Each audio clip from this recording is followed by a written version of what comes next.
debacle of jail yard, prison ball, rugby, NFL football. They're like, it looked like offensive line versus defensive line. It looked like you was doing the Oklahoma drill in football practice. Nobody's really talking about this, but the WNBA just made a move that could shift things almost overnight. The league's ownership group has stepped in and taken a much stronger level of control over officiating, and a lot of longtime players and voices around the game are definitely feeling that pressure. There's a big structural change happening behind the scenes right now. While most fans are focused on the new salary cap numbers and the excitement around charter flights, a lot of that attention is missing something buried deeper in the agreement. We're not here for surface-level takes or emotional reactions. We're looking at the business side, the numbers, and how decisions at the top actually shape what happens on the court. So lock in for a second, because this latest agreement could mark the end of a style of play that's been part of the league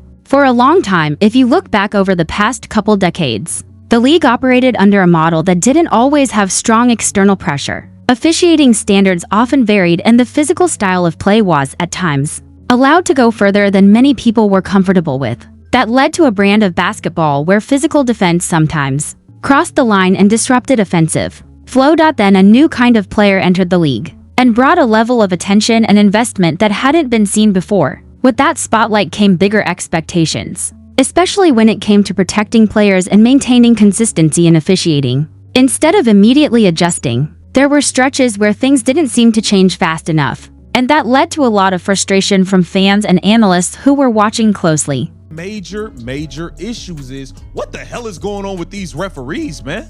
This was prison last year.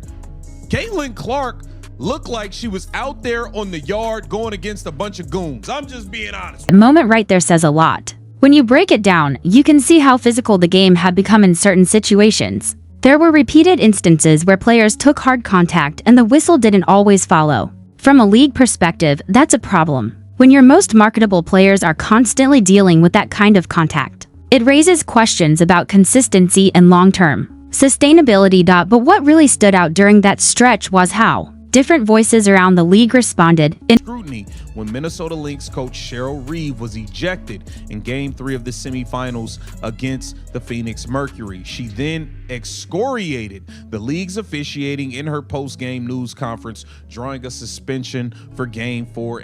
If you think about that, it highlights a clear contrast. For long stretches, there wasn't much public pushback when certain players were taking heavy contact on a regular basis. But when similar situations started affecting other key players, the reaction became much louder and more immediate. That shift didn't go unnoticed, especially at the league and ownership level. And eventually, it led to a point where bigger decisions had to be made. Groundbreaking changes in officiating, but it does include that the union will be given access to any informational, educational, and point of emphasis videos regarding officiating, and it requires 3 meetings per season between the league and the... What's being described there might sound like a simple step toward transparency, but it's more significant than that. The new agreement includes structured review sessions focused specifically on fouls and officiating decisions. That means games aren't just being played and forgotten. They're being analyzed in detail with accountability built into the process. Referees now operate in a system where their decisions are more closely evaluated over time. Look, it's too much money being spent now for the stars to be hurt. It's too much money put in this league for Caitlin Clark to be sitting out because y'all out there playing prison ball. It's too much money in this league for Nafisa Collier to be out because Alyssa Thomas thinks she's Derrick Henry.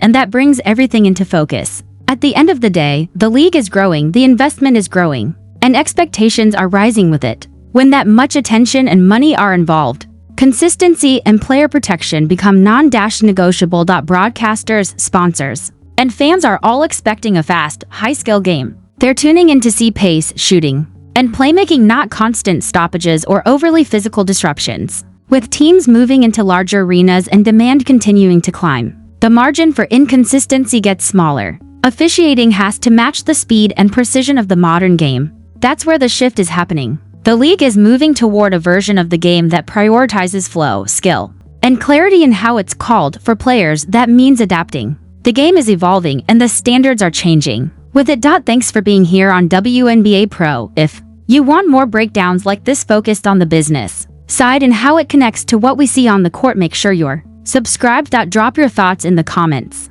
Do you think these changes will actually lead to more consistency? And how much of an impact could this have on the way the game is played going forward? I'll catch you in the next one. Show less.